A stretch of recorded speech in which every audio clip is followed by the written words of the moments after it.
Get out of there. How do you think you're doing, girl? Bust your booty, girl. Get out of here. I'll put you in your kennel. You want to cage? You want to kennel up? Go on. You need to kennel up anyway.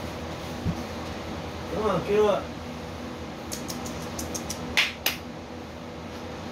Kennel up, kennel up, kennel up. Chicken head. I gotta fill up the pool for the puppies.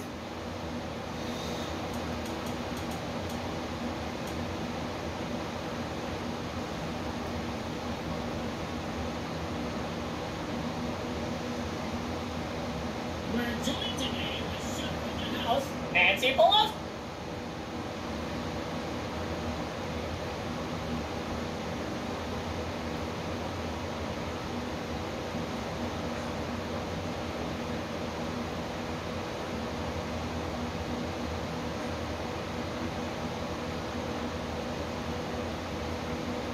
What's the drinker in the house got to say? Nancy, welcome to the show.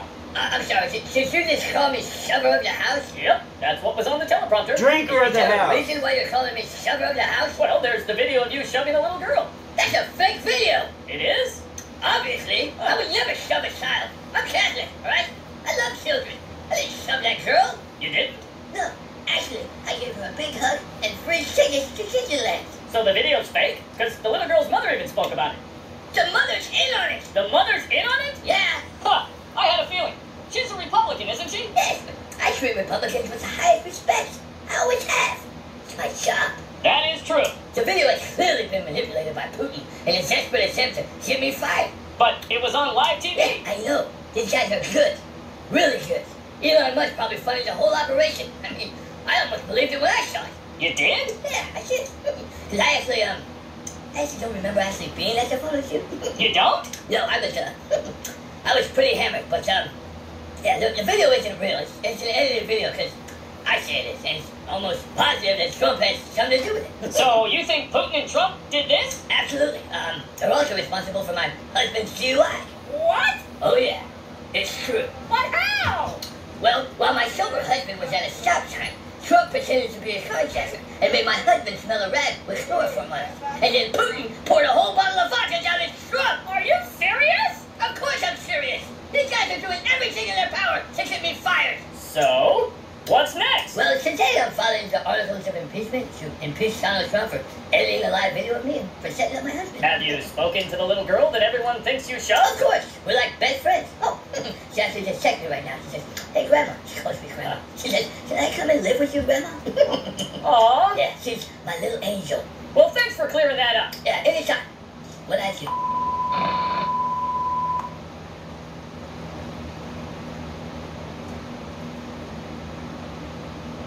The Supreme Court's decision overturning Roe v. Wade has not only ignited violent protest, it's also sparked the left to attack the court's legitimacy. Over the weekend, across the country, some protests spiraled out of control. In Los Angeles, police arrested a man charging him with the attempted murder of a police officer after burning him with a makeshift blowtorch. In Vermont, pro-choice vandals scrawled this threat at the Senate House: if abortions aren't safe, you aren't either. And in our nation's capital, activists burned the American flag. One sign next to the burning flags read, F.U. Thomas, Alito, Coney, Barrett, Kavanaugh, Gorsuch, Roberts. And some of the left are specifically targeting Justice Clarence Thomas after he suggested the court should reconsider its ruling on gay marriage and contraception.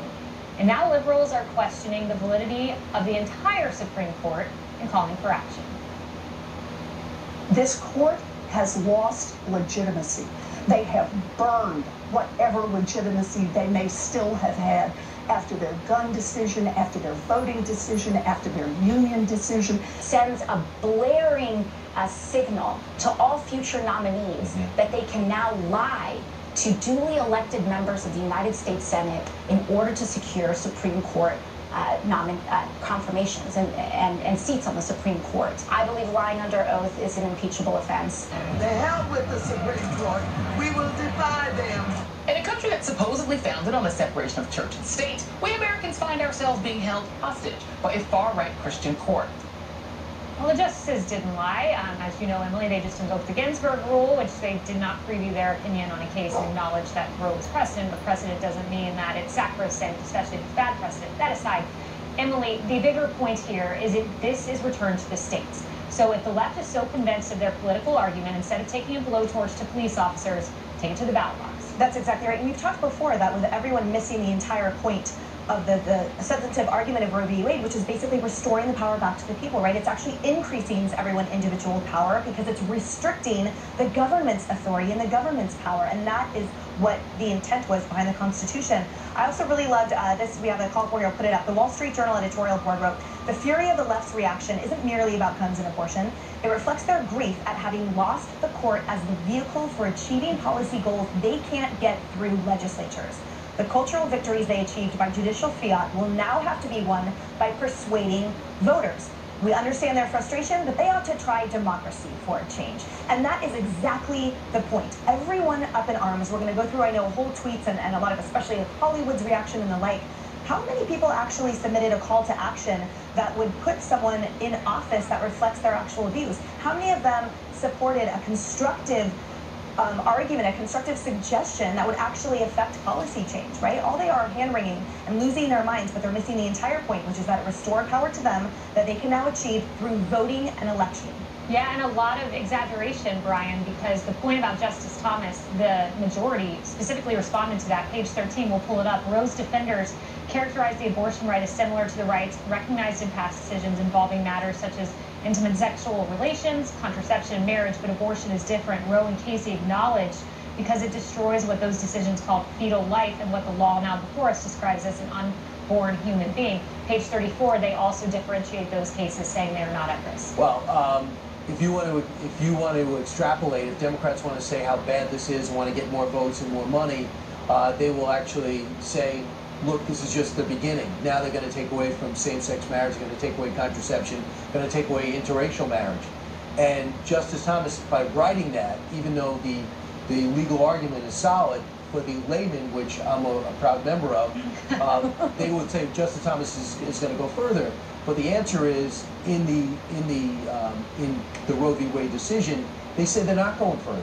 So Justice Thomas, whether you like it or not, it will be alone on this because Alito's not there and Kavanaugh's out there. It does stop here, and they see it. They see a difference. And I obviously think Clarence Thomas have a hard time with nullifying interracial marriage because it would nullify his own. But I would just think, in the big picture, I just am so disturbed by this new trend. And when Republicans play into it, I agree with. I think it's just as disturbing. Is blowing up every institution. If you don't like the result, blow up the game. Really? So it doesn't. The vote doesn't matter. Blow it up. It doesn't matter. Stacey Abrams still hasn't admitted she lost. Hillary Clinton says Donald Trump is illegitimate. Then for 4 years they said George W. Bush was an illegitimate president. But Al Gore, to his credit, didn't say that. Everyone around him did. And this last one with President Trump coming out, just blowing up and saying this whole thing's a fraud. Because the people who support them, they just no longer accept the result. That hurts the country. And first off, we should care about the country more than anything else. Yeah, meanwhile, let's check out one of the worst takes perhaps ever in political commentary. Roll Anna Navarro. I have a brother who's 57 and has the mental and motor skills of a 1-year-old. And I have a step-granddaughter who was born with Down syndrome. And I've got another step-grandson who is very autistic. Their mothers and people who are in that society, who are in that community, will tell you that they considered suicide because that's how difficult it is to get help. And so why can I be Catholic and still think this is a wrong decision? Because I'm American. What? Well, first of all, what do her relatives with disabilities have to do with Roe v. Wade? She said that it's harder for them to access. I guess the point she was trying to make, which had nothing to do with the relatives with disabilities, was that it was harder for, I would say, more low-income families to gain access to medical care if, in fact, they wanted to get an abortion. But what did she just say? I heard her say that her step-granddaughter has Down syndrome. So what you're saying is that maybe they should have had an abortion? I mean, because that's what a lot of these... 3 of them. I don't understand. Should we abort every child that has a disability? That's the whole point. You don't abort a child because it's not convenient for you. If you get pregnant and your child has a disability, as long as they can be sustainable and live, and it's not like, a heart defect, for example, where they're going to die by age 1. That's a whole different story. That was disgusting. I mean, to hear her bring up disabled children in the same sentence as Roe v. Wade, what is she implying? She's a mental deficient. She's not a smart person. What she's actually doing is making a case for infanticide and euthanasia or murder. I mean, that's what she's saying is, these people's lives are such a drain on everyone else that they shouldn't be here, and there should be a way of extinguishing their lives. That's the subtext of what she's saying, and it's incredibly disgusting because, she's not giving value to these people who give love and who are loved, and her family, who have completed her family, and it's absolutely repulsive. And this is not an argument about where does life begin. When is it okay to terminate a pregnancy without doing harm? That's not this question. What she's saying is these people are disposable and they are not deserving of life, and it is absolutely disgusting. And if that's the case that is being made, then they have lost me. Yeah, well said, Kennedy. And any family that has a Down syndrome child would tell you they are the greatest gift that they have ever received.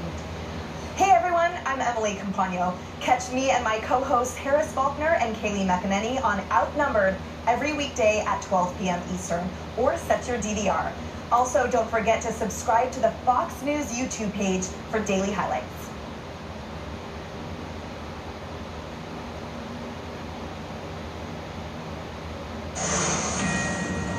Fox News alert: a monumental day in America with the Supreme Court overturning Roe versus Wade. I'm Dana Perino, along with Katie Pavlich, Jessica Tarloff, Martha McCallum, and one lucky guy, Greg Gutfeld. It's 5 o'clock in New York City, and this is The 5.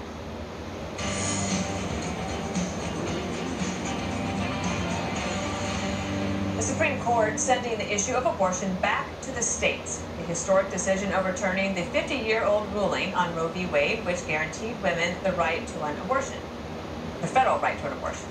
The move already having significant political, social, and cultural implications. Both sides of the debate gathering all day outside the High Court as America absorbs the news. President Biden coming out today attacking the decision. It's a sad day for the court and for the country. Now, with Roe gone, let's be very clear. The health and life of women in this nation are now at risk. There was 3 justices named by 1 president, Donald Trump, were the core of today's decision to upend the scales of justice and eliminate a fundamental right for women in this country. It's a realization of an extreme ideology and a tragic error by the Supreme Court, in my view. But this decision must not be the final word. For more, let's go to our chief legal correspondent, Shannon Bream. And Shannon, we were on television this morning together on America's Newsroom as the news broke, and you were so able to quickly read the decision, discern it. But I'm wondering now, several hours later, how it's all settled in for you. Yeah, a couple things interesting that this morning, Dana, normally what happens with the Supreme Court opinion, we have all that sound and fury in the morning, and then after the decision kind of settles in, the groups will go away, but we've got the opposite here today. More and more people are showing up here at the court. They are chanting, they are vowing this is not going to be the end. It's interesting to hear a president of the United States say this can't be the final word, saying this to the judicial branch, to the independent branch from him, but for now the Supreme Court is the final word on this. The left has been putting this in terms of taking away a constitutional right, but what the right has argued and what the court said today is there was never a constitutional right to an abortion under Roe. People across the political spectrum had worried that it had weak underpinnings. We talked about this. Justice Ruth Bader Ginsburg was among those who worried that it was susceptible and vulnerable to challenge, exactly like what we've seen happen play out here today. Now, the president and the Speaker of the House have also made comments to the effect that you've got to get to the polls. Of course, it's smart for them to harness this politically, but they're saying things like contraception and same-sex marriage are now going to be at threat, and they're pointing to a line in a concurrence from Justice Thomas. But what he said, if you go and read that, is he says, there is nothing in this opinion today, this abortion opinion, that has anything to do with those rights. It will not impact them. It should not.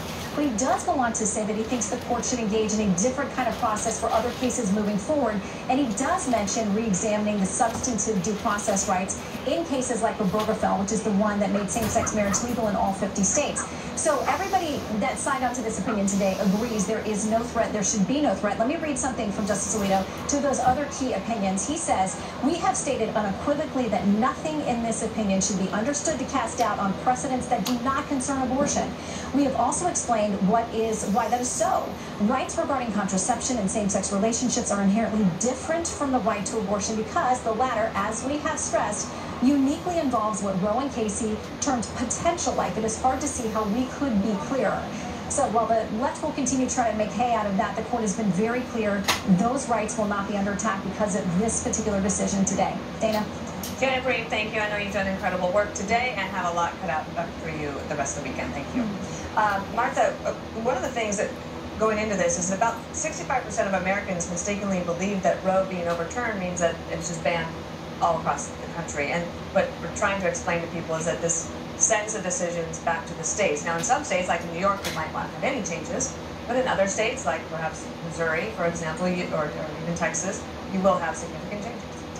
That's exactly right. And I'm amazed by how many people, you know, a lot of us, and certainly Shannon, spend a lot of time focused on the way that the justices approach these sort of decisions. But it doesn't just, they don't wake up one morning and say, you know what, we have a majority in the court right now. We sort of are like-minded on this. Why don't we overturn Roe v. Wade? It's not like that. They had a case that came before them. Mississippi had implemented a 15-week ban, which is a shorter ban than was really enshrined in Roe v. Wade, so that it bubbled all the way up to the court. And then they have to make this decision on it. And more than half the states look like they will maintain their abortion rights. And it looks like about half of them will either ban or will have 6-week or 15-week bans, you know, which is a considerable period of time. It's interesting, in our polling, 54% of those say that they think it's right to ban after 15 weeks, which is close to 4 months of pregnancy. They say that seems like a reasonable measure, a reasonable point. So I think when you really get behind this, you realize that it is going to be nuanced. There will certainly be places in the country where it's more difficult to get an abortion, but I would also point out one thing, and that is that we have seen really a complete change in abortion in this country. More than half, or as many as 60% of abortions in the country are done by prescription pill that comes in the mail. They're not done at clinics across the country. That's one of the reasons that you're seeing clinics shutting down. It's not just opposition to abortion. It's also that their business is shrinking. And I think a lot of people would say that that's a good thing, a good development in all of this. We remember when Bill Clinton said he wanted to see abortion that was safe and legal and rare. That's not the kind of voices that we're hearing on the other side of this debate right now. This decision has long been derided, Jessica, as one that was not a good, not a decision well made and an argument well made. And even the late Justice Ruth Bader Ginsburg said that. And yet, even though this decision had leaked in a memo about 55 days ago, it still can be shocking for some that it turned out the way that it did. Absolutely. I was definitely one of those people who knew it was coming, and I was on you guys talking about it the day that the opinion got leaked, and I felt the pain of it, you know, not just for myself, but for millions of women across the country who depend on safe and legal access to abortion and to women's health care more generally. And yes, Ruth Bader Ginsburg had a problem with the opinion. She did not have a problem with the right to abortion. The original case was a privacy case. It was decided 7-2, and the Chief Justice was appointed by a Republican. And I think that that is something that has gotten lost in the conversation today, that people are not using the privacy word enough here.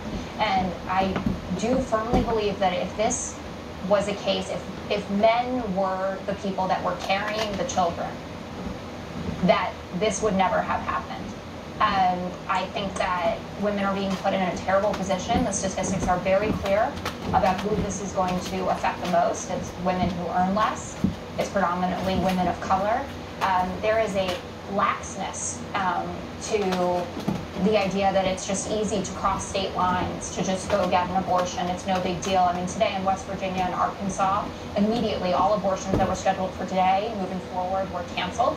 And abortions are not just for women that got pregnant by accident because they slept with the wrong guy. It's for medical reasons, protecting the life of the mother. Some of these states are going to have no exceptions for rape or incest. And I find it very hard to believe for the conservatives on TV, I saw Ted Cruz on earlier, you know, touting the ruling that if one of Ted Cruz's daughters got pregnant because she was raped, or God forbid, an uncle or someone got her pregnant, that he would do everything in his power to make sure that his daughter didn't have to carry that baby to term. The hypocrisy is beyond comprehension here. Republican women get pregnant too. And I'm not saying we can't have a conversation about 15 weeks or 20 weeks. I know a lot of people who are pro-choice have numbers like that. But when this goes back to states, 13 of which have trigger laws that are going to go into effect right away, that means that at 6 weeks, when they don't even have you come in for a heartbeat appointment yet at that point, women are putting in an incredibly unfair position. And I was on with Martha earlier for a discussion about this, and we were talking about what Gorsuch and Kavanaugh had said, and Susan Collins and Joe Manchin have both released statements saying that they were misled. Quote from Justice Gorsuch, "I accept the law of the land." Roe v. Wade was law of the land. He deceived the senators and he deceived the American people, Kavanaugh as well. And there's some language from Amy Coney Barrett that I would add to that. Okay. You know, Jonathan Turley did push back pretty hard on that. So but did justices Martha. haven't. But Katie, I'll go to you. So there are a lot of women that actually support this decision. Yes. As well. A lot of women who have been pro-life and they have fought for this ruling to be overturned and for the decisions to be sent back to the states, right, as it is now. Yeah, the number of pro-life organizations, in fact, I think almost all of them are run by women. The Susan B. Anthony list, the March for Life, all run by women. And the narrative is that women disagree with this decision. That's not true. This, for pro-life activists today, is a huge victory they've been working on for 5 decades. This is something they believe is far overdue, that an injustice against millions of innocent lives inside the womb has been corrected at a federal level. But the fact is that this is now being sent back to the states. It's actually expanded democracy by allowing 50 state legislatures to debate this, to be accountable to the people in their states about what they want to do. And the fight for the pro-life activists and the pro-abortion activists isn't over. They're going to have to convince the people in their state that an abortion ban, with no exceptions, with exceptions, maybe 15 weeks like we're about to see in Virginia under Republican Governor Glenn Youngkin, but that is politically feasible and something that the people who live in that state actually want. I mean, the 10th Amendment says anything that is not in the Constitution specifically is sent back to the states and the people who live in those states. And that is what has happened today. And also, when it comes to how we got to this moment, you actually blame Democrats for this in a way. Ruth Bader Ginsburg didn't want to retire. She could have retired early. That could have been a Democratic seat put there. Hillary Clinton lost to Donald Trump after taking advantage and taking for granted the campaign, not working as hard as she could have. And Harry Reid, who was a Senate Majority Leader, changed the rules on the filibuster, so it was easier to confirm Supreme Court justices. So for pro-life activists, this is a huge moment in American history, but it's not over. You know, this will continue at the state level, and pro-life groups led by women will continue to fight it in their principle there. There was one other woman who mentioned, we just want to play this for you. This is Alexandria Ocasio-Cortez. This is her take today. What the Supreme Court just did is that they chose to endanger the lives of all women and all working people in this country. But not only that, they've chosen to strip rights from men too. All birthing people. Yes. Right. You mustn't forget the birthing people. They're now the most important people on the planet because they're being included in everything. But I think the real injustice today is that I am the only male on this panel, and I'm still not in the center seat. Aww, you think about that. What is that? What is that? It's in all seriousness, this is as bad as the Nick trades last night. I don't know if you guys saw that, a little sports humor, because I'm the dude here, one lucky guy. I think there's I'll be short because I'm the only guy here, even though my opinion matters more than all of you combined.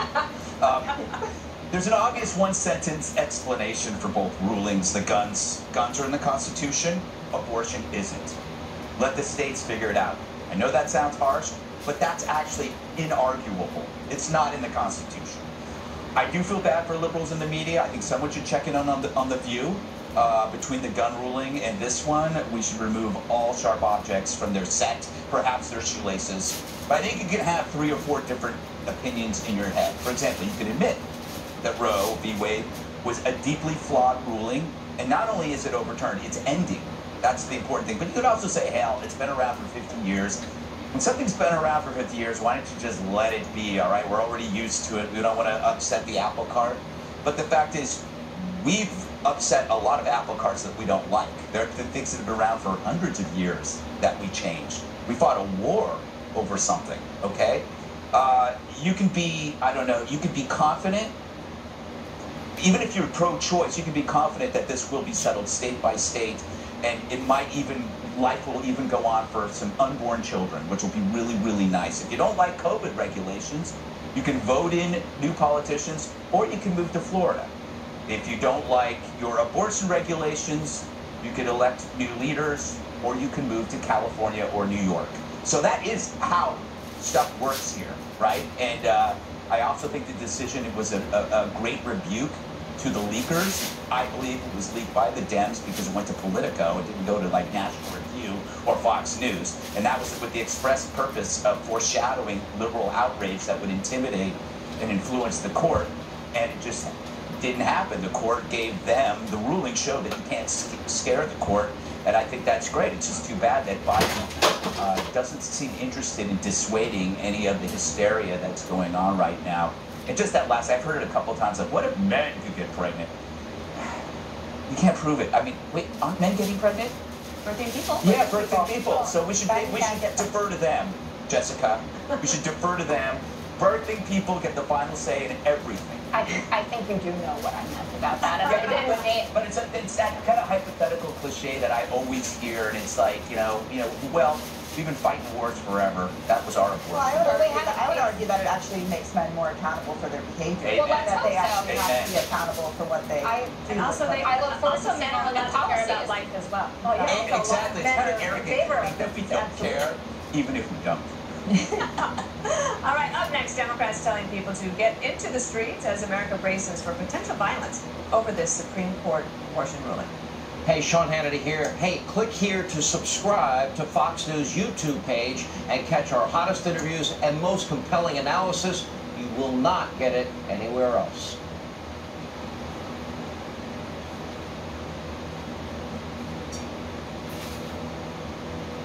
And now, please welcome tonight's host from the Symbolic World podcast, Jonathan Pajot.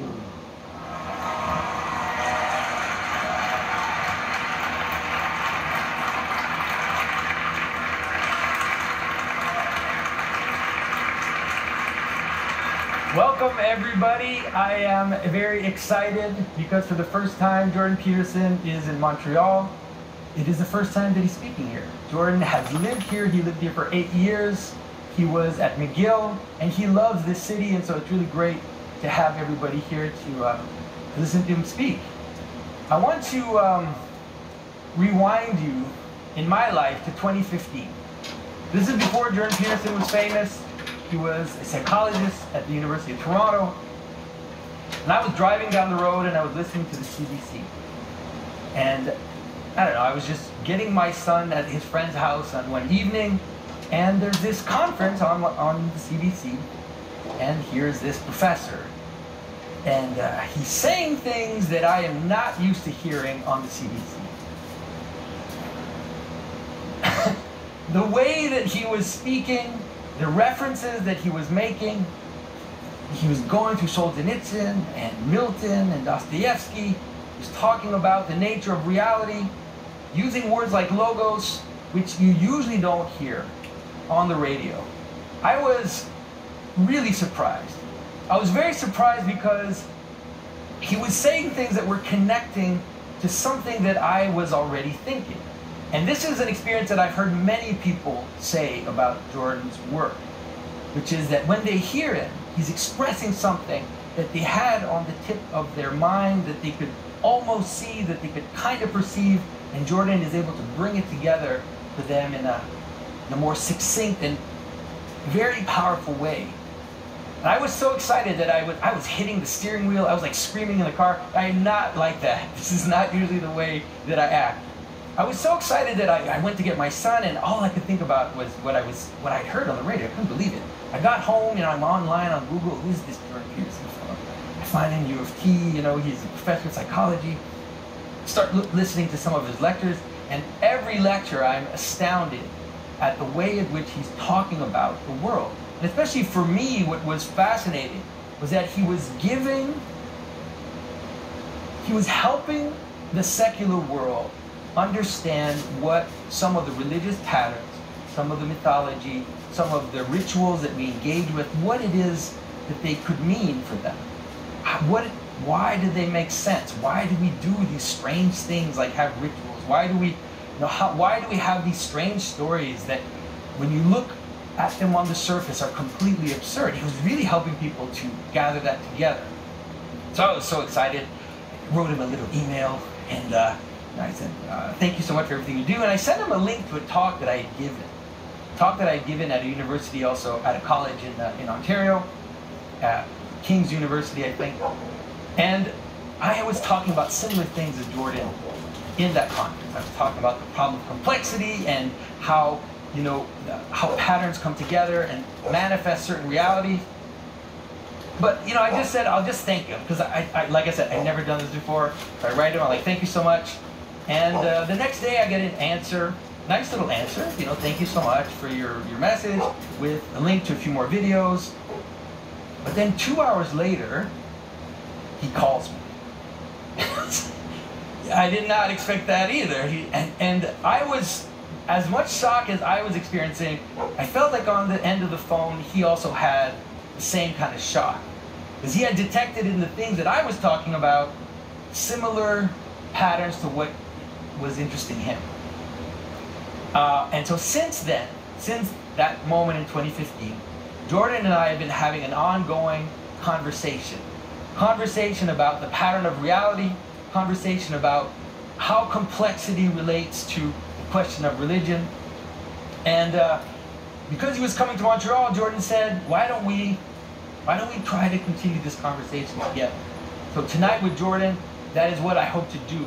We'll be going through the different arguments about the question of the pattern of reality, of how complexity comes about, and how it moves into all the way that we act, how we decide what is good, and how we move into the good. So I'm super excited to have Jordan with us, and I know he's excited to be in Montreal, so everybody, please welcome Dr. Jordan Peterson.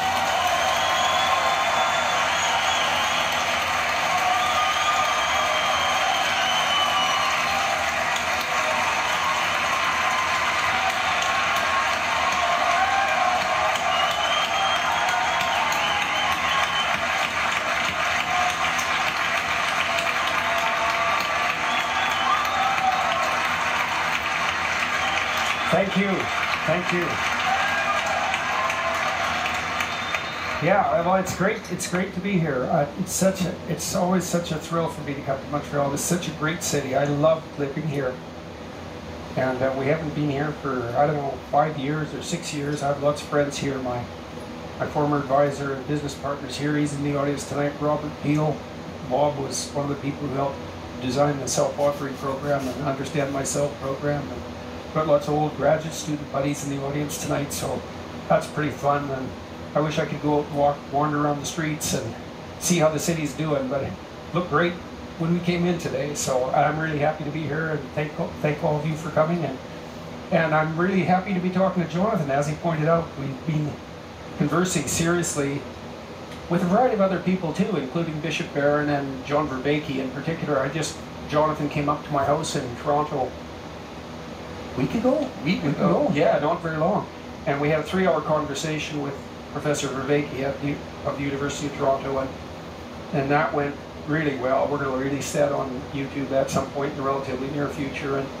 And so we're hammering out the same problems in some sense from different perspectives, and that's quite fun. And so I thought it would be a good opportunity I like to use these lectures or these opportunities to push my thinking on a particular question farther than I've been able to push it before. I don't like to give the same lecture, and I like to discover something new. And Jonathan's a really good person to talk to when you're trying to discover something new, especially on the symbolic front. And we've had quite a fruitful interaction, especially about ritual, I would say, and traditional belief, and the ideas of traditional, not just Christianity, it's broader than that.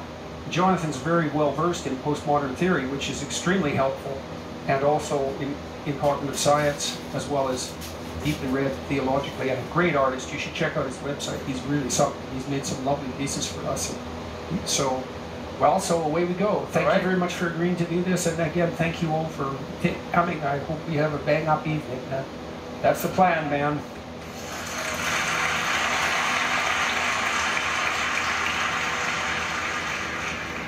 So one of the things that prompted your foray into religious thinking, there are different venues that you kind of brought you into it, but one of them was definitely the problem of perception.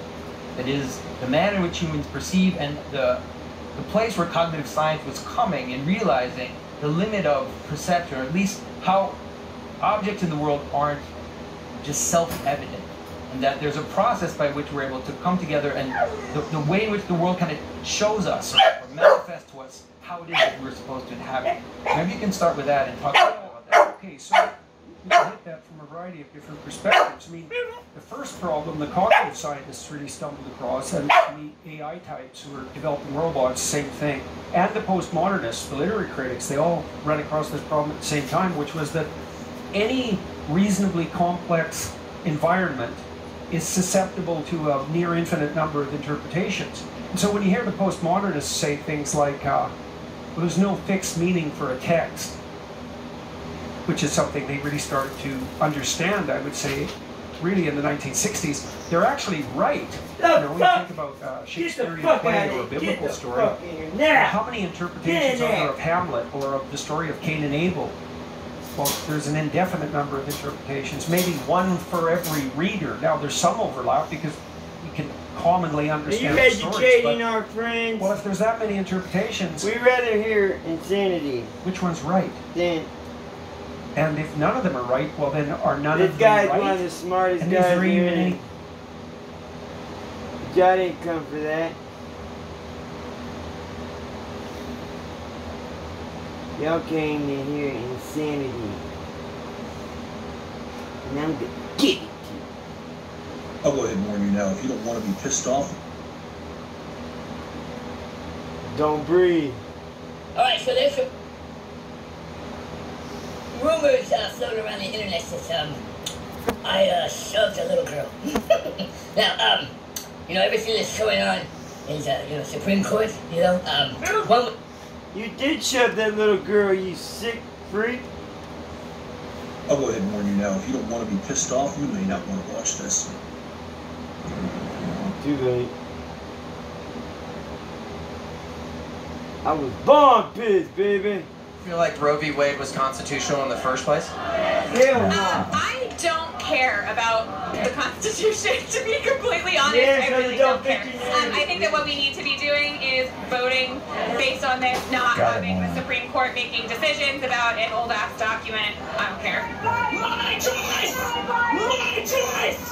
My choice! Is this not the most terrifying image you've ever seen? My choice! My choice! The thing that a lot of people don't like to talk about is the fact that not every Democrat is pro-choice. Imagine that. There's a politician who does not follow the talking points.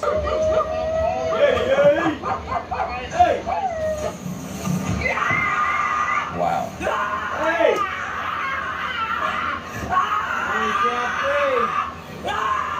And these people vote. They want to be in charge. Remember this? The adults are back in the room. I've yet to see an adult at all. All they do is throw big fits like it's actually happening to her. Has the Supreme Court ruling changed her life in a day? I'm missing the psychodrama. These people have lost their mind. They're happy to be They kind of like it. I think they love the drama. That's part of their je ne sais quoi. Oh yeah, these are Boy Scouts at the Pride Parade. Good work. Yeah, I just feel like the way that we've protested in the past has not worked very well. Now, I'm not advocating buildings. I'm not advocating for it. What she was referring to is the summer of peaceful protests, if you know what I mean. But trauma and destruction's kind of the thing that I love. Right, of course. So, if you guys want to join me in mailing from your uterus to the Supreme Court. That's a felony fan of survival of the fittest. Assault But you get people with like a this who make bodily these fluid. bold Look it up. statements, we'll call it, to be YouTube friendly. And they talk a pretty big game, but most of these people have never been in a schoolyard scuffle, but they always seem to have a big game as long as they can spray you in the face with something or run up behind you. But here's a pro tip for people who always got a 5th place trophy and think everything should be fair. Don't poke the bear. Let sleeping dogs lie. You may want to go easy on this. Stop with your peaceful protests. And did it first, so... You know what's funny? Is y'all thought I was kidding.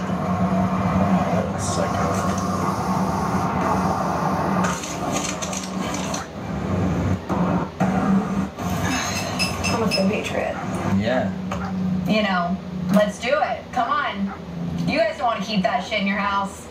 Just mail it. I'm not sure if there's any laws against sending, we'll call it, toxic material through the mail to Supreme Court justice. It seems like something's wrong with that. If your goal is truly to change things, is this changing things or making the rest of us, the majority of working Americans, think you're a complete lunatic? The way I see it, it doesn't help their cause. It kind of reinforces the fact that these people have lost their mind, need to get back to work, stop with the free Rona money, get a job, go out, interact with normal humans, because this kind of behavior don't cut it. Going in the trash anyway. You know who the left should blame for the overturning of Roe versus Wade?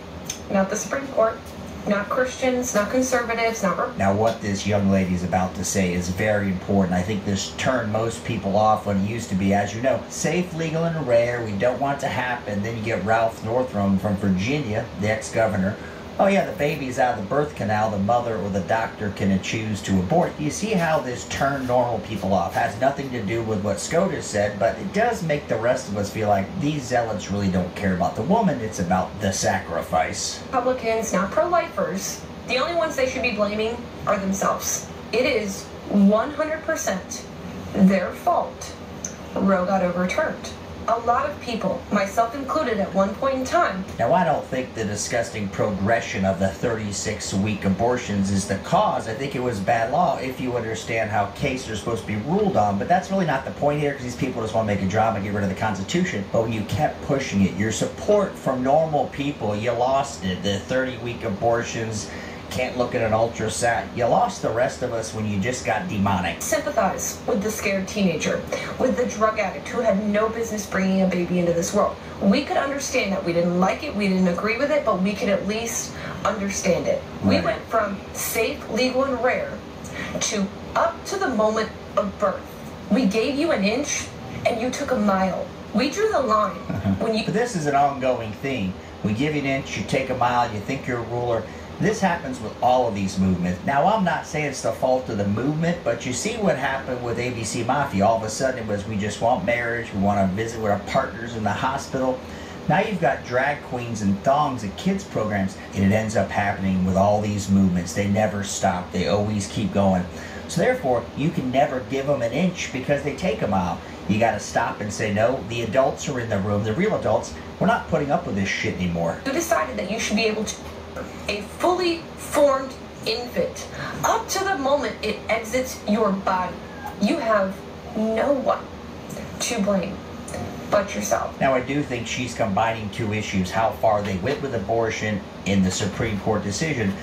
But among normal people, we kind of got fed up with it. When you keep hearing safe, legal, and rare, and then it's a 24-weeker, a 30-weeker coming out of the womb, and they say, hey, it's the mother's, the doctor's decision. You see how people just got sick of it, had nothing to do with the Supreme Court, but the rest of us finally go, you get what you deserve. I just don't care anymore. I'm sick of these people pushing things that should be a common sense, like you hear about common sense gun laws. There is no common sense with these people. Who are these people? The zealots who want to divide us into these little tiny groups. We're arguing over something that should be able to be dealt with by the adults, but the adults have left the building. They're not in government. They're not in media, clearly. It's all right. It's all right. I feel that way too. It's all right. We feel that way together, okay? Let it out. Hearing about these red flag laws, I'm getting a red flag just looking at her. What little hair I have left is standing up. I'm seeing her going, whoa, she needs some help. It's cry for help is what we got here, and it gets worse. Stand by. Let it out. Wow. Wow. job.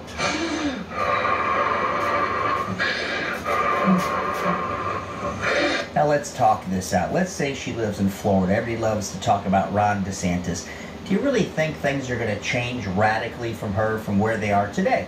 Do you think her ability to abort her child is going to change that much to cause this much angst? And let's get to the grown-up talk here. Before a law is passed, they're going to poll a lot of their potential voters and see, is this a good idea?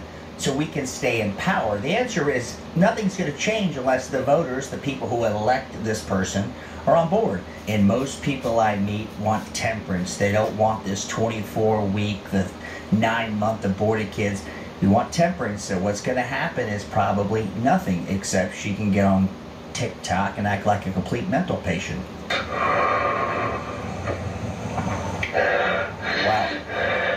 Wow, no more. No mas. Wants to show the happy side. No mas. I'm mad as hell today! Wow, no more.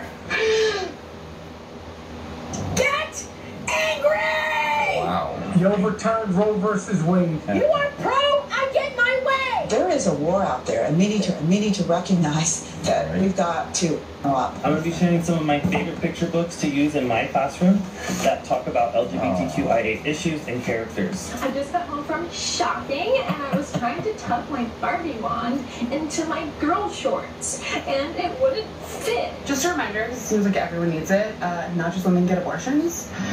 People with uteruses get abortions. Trans people get abortions, trans men. Just a reminder, I want attention too. Don't leave me out of this drama. Look at me, look at me. Non-binary people of all genders. To change the perception of reality for every American to such an extent that despite of the abundance of information, you can't get it. No one is able to come to sensible conclusions. The hell with the Supreme Court. We will defy them. So I'm just convinced we need them. Because at this point, I don't know what else we're supposed to do. Since most of these people can't change a tire or fix a leaky toilet, if it all does come down as she wants, what's really going to happen? Who's going to be in charge, right? So you got these people who are born in the metaverse, and they think somehow or the other they're going to take over. I'm missing that part of it. Help me. Advocating. I am advocating because there are people that are doing a really bad job.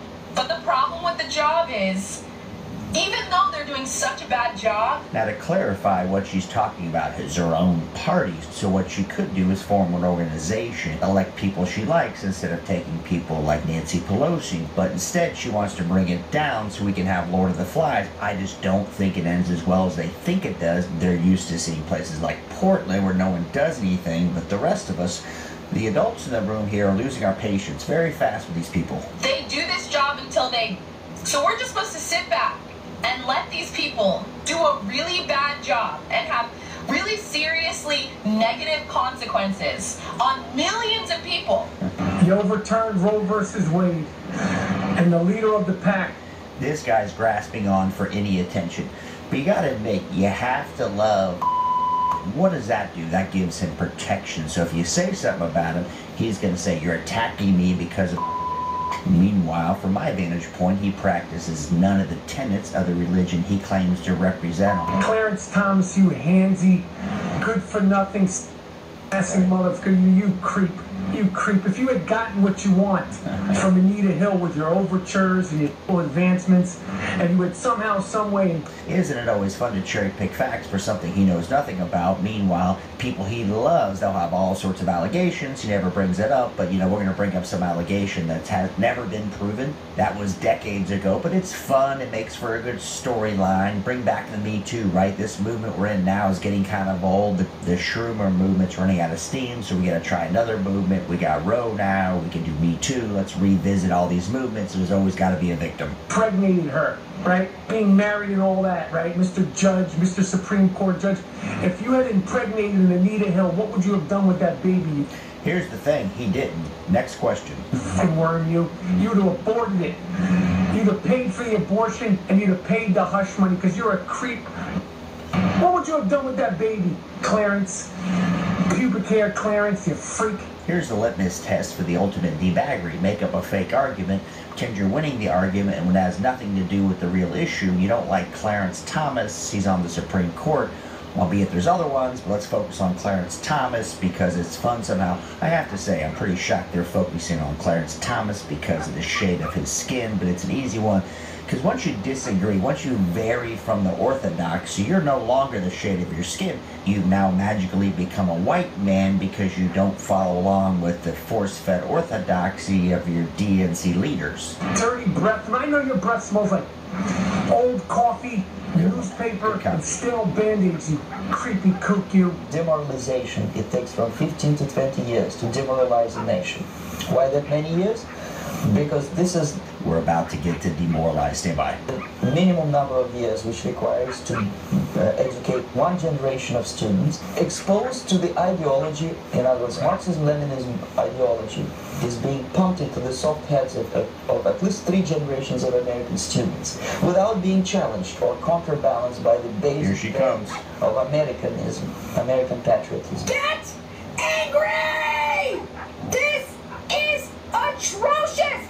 This is war on women!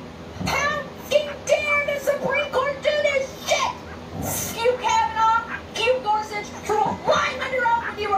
This is like when you never tell a kid no. You feed him candy every morning, then you say, hey Johnny, it's time for some eggs.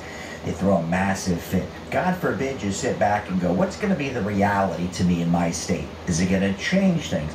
Have some temperance, relax, realize that even in a state you would say is red, you're probably not going to have massive changes because those red, we'll call it Republican politicians, and they realize most people are moderate on this issue, so not much practically is going to change. That's my 2 cents. Let me throw in a footnote that 30-week, the 24-week abortion's elective is probably going to be canceled. I can see that making sense to most of us. Confirm, saying that you believe that this was settled. Women will...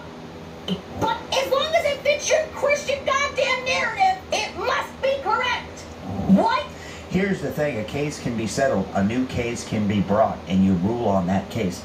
That's how this works here. So if the new case is brought, new facts for the court to decide on. Remember, law is supposed to be based on logic, using the framework of the law and using logic to apply against said framework. But these people don't get it. They really don't want to get it. That's really not the point here of this big drama. Women of privilege will still have access after their senators them.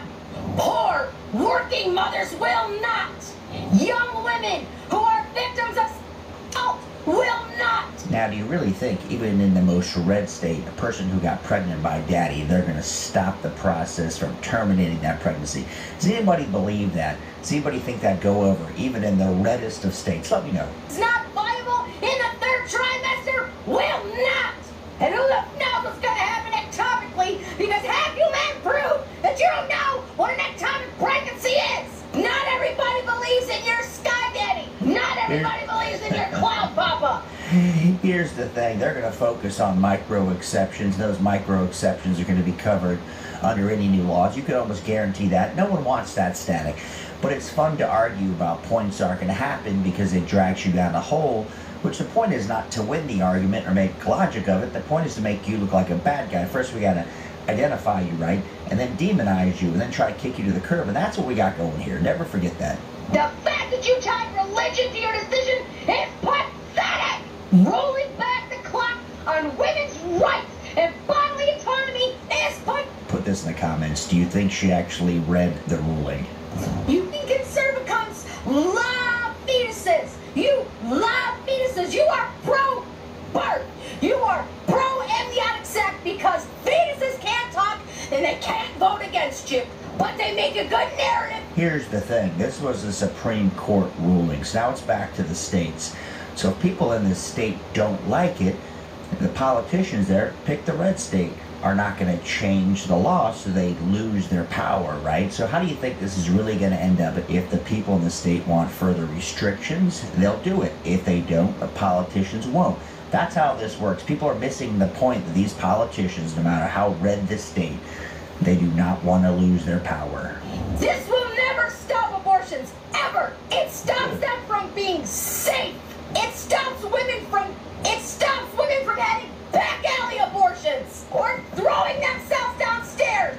All you did was hurt women of color, women who are in poverty. She's sprinkling in every buzzword, hoping it triggers somebody's. I'm all about having some restrictions on. Well, wait, hold on. You said BIPOC women? You said women of color? You said men that give birth? Okay, hold on. Making up to 9 months, you can the kid as much as you want. Women who have to make a horrifying decision of their life versus the fetus.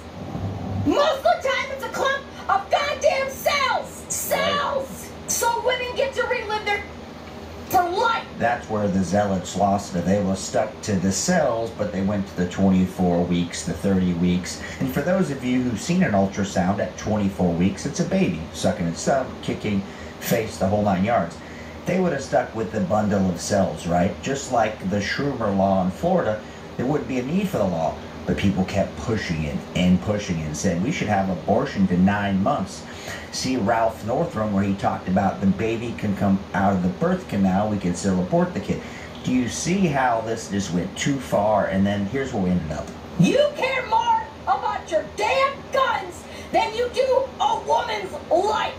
Right. Proof every damn day. FYI. Not to get all preachy here, but there is a thing called the 2A. It's written into the Constitution.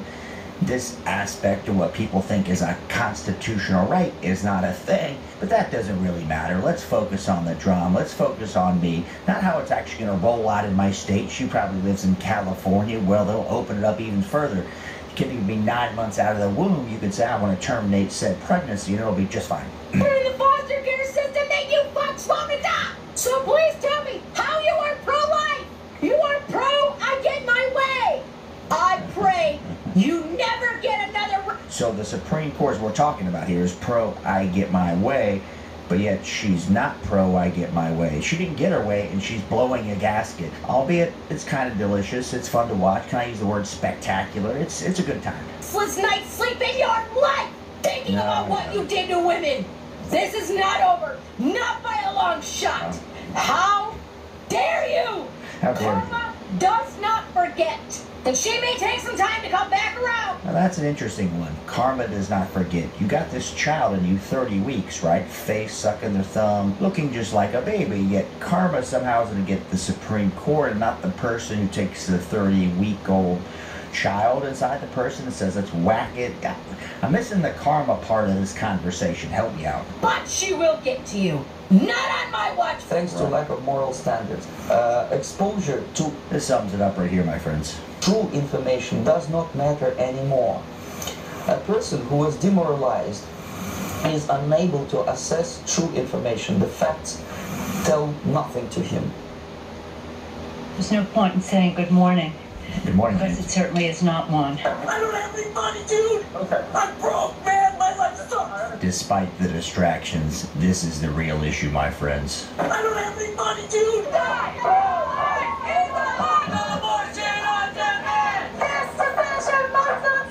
Now, what do you think was going through her head when she decided to wear this getup? That all the human rights are gonna start falling down. The woman who tried to have a baby so bad and ended up having a miscarriage, who now has to go stand on trial. But if you are a red state and you have anti-abortion laws, not only will I not visit your state. I, as a law-abiding citizen, want to be able to hold a gun on my person so that I feel safer. What do you say to that individual? I say that makes everyone else feel very unsafe.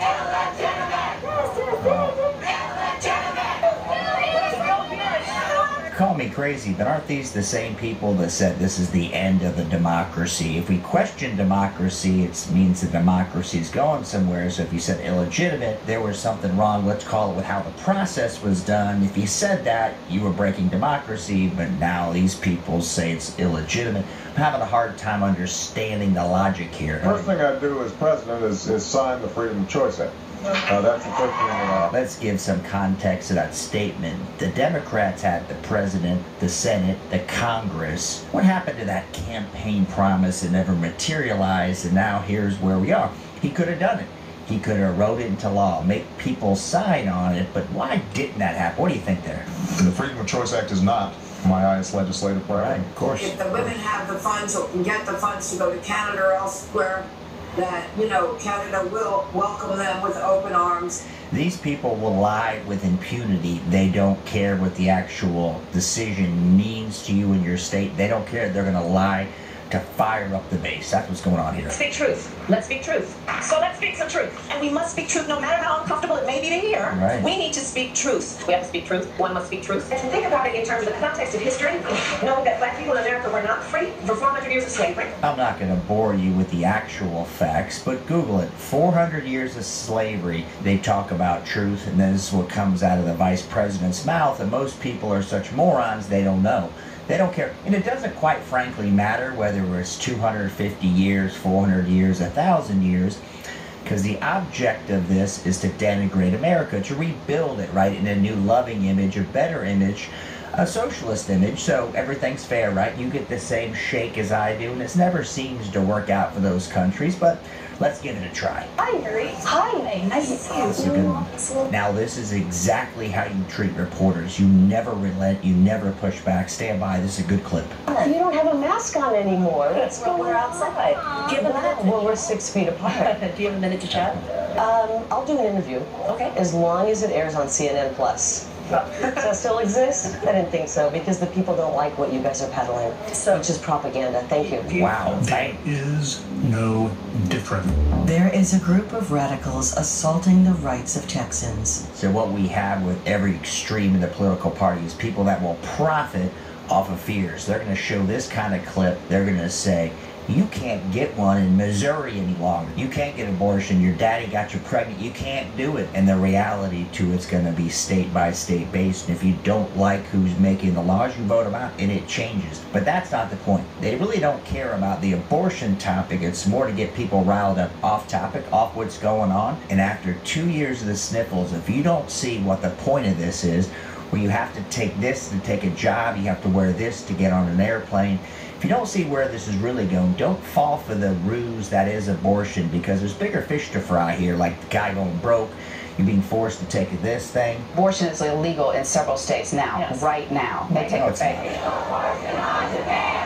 This morning, the radical Supreme Court is eviscerating Americans' right. Now, it used to be if you came out against the institutions of the government, they said it was direction, right? This was the tearing down of democracy. But when you see it out of Nancy Pelosi's mouth, they're supposed to say, well, she's a nice old grandma. She's not doing that. It's those organized people on J6. They were the real threat. But these kind of people, I don't care what party it is, that all they want to do is divide and play a shell game. And we all know what's going on. Most of us get along. Most of us are common sense people. And we want to have the perceived opportunity to make decisions for ourselves, not be forced to get things, not be forced to wear things.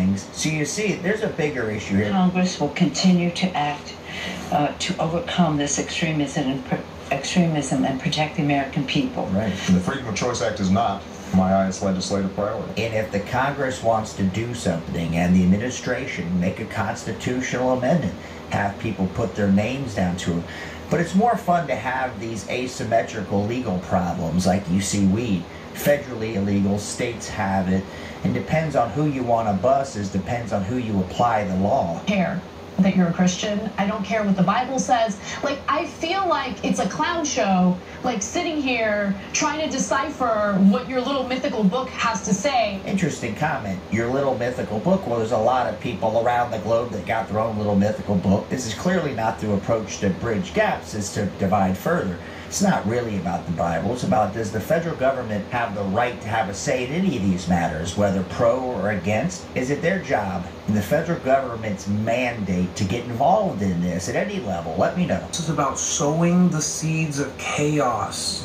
It's about further dividing the left and the right in this country. All the human rights are going to start falling down. This will be a compilation of the crocodile tears from TikTok. So everything's going to shit. The democracy is failing. We're becoming 1938 Germany all of a sudden. Does it remind you of 2016 when the world, everybody's going to move to Canada, everything's going to shit? Does it? It just reminds me a little bit of that. Stand by. All right, LGBTQ plus community, we're next on the chopping block. And birth control. And possibly interracial marriage. But you see, these people have been led down this path. They watch CNN, get on Twitter, and they believe this. They genuinely believe this. But here's the part I don't get. When you got a suburban soccer mom who's got no relation to this at all, but they're outside with a sign, and they're crying I understand you can feel like, well, I wish that they left it alone, but the crying, is it real tears? Can you really feel that strongly about something that it's got zero impact on your life? Or are you just being a drama queen for effect and you got a mental illness that needs to be addressed? So pretty much the only thing that's going to have rights in this country is hot men and guns. This is about the woman who tried to have a baby so bad and ended up having a miscarriage, who now has to go stand on trial. If we don't stand up now and do something about this, The Handmaid's Tale is going to be more than just a show. What do they propose the people in favor of this do about it? You always hear about the erection, but they don't want that, but they do want it depending on what the topic is. What's the answer here? And I'll tell you what one of the adult answers is. If you want to change this, make a constitutional amendment to it. Bring it to Congress, get the states to ratify, go through the process, and you can solve it. But I can tell you what, the division is far more powerful than solving it. And again, on a lesser level, think of the weed situation. Federally illegal, states have it legal. No one wants to put their name to it federally, so we've got this asymmetrical law, this division that's useful when needed. And I am sick. How do I look at my daughters and tell them that they're growing up in an amazing place when they're not? You know, the most interesting part about that statement is these people love Europe. They think it's a socialized utopia, but in most European countries, the abortion laws are far stricter. So I'm trying to understand how everything's fallen apart, but they love their perceived socialist utopia in Europe, but yet they never mention the abortion laws. And let's talk about most countries in the world. That doesn't matter. Again, this is about dividing. It's not about abortion. Love to spend money, but if you are a red state and you have anti-abortion laws, not only will I not visit your state and not spend my money there, but I will also not be sending my children there to college, and they will not be spending any money there either. Now, based on her logic, this would be a great thing for places like California where people are fleeing the state, but the reality is people don't give a shit enough about abortion to want to pay the 13% personal income tax, so the statement and the reality are probably going to be a tad different. And if her statement holds true, we should see a mass exodus from Texas. All the folks that moved from California are just going to move straight back because they're so fired up about this. I think not. I think that if you can leave the country, you should.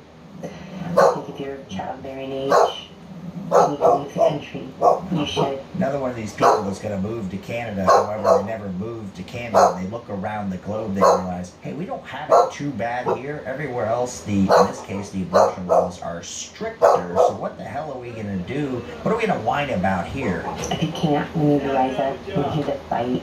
You hear me? Okay, well, shut up. Let's get in the summer of protesting. Hush! Again. And both sides are so happy about this. More peaceful protests, right? People can gravitate towards whatever little talking point makes them happy. The kids that sit on their ass and play video games all day can go out and shit down. And that's going to make it better for America somehow. Meanwhile, inflation's out of control. People seem to have forgotten about getting forced to do this and put this on. Those are the bigger issues, my friends. Living in this. These are distractions. How have we not completely dismantled the government? How? Why?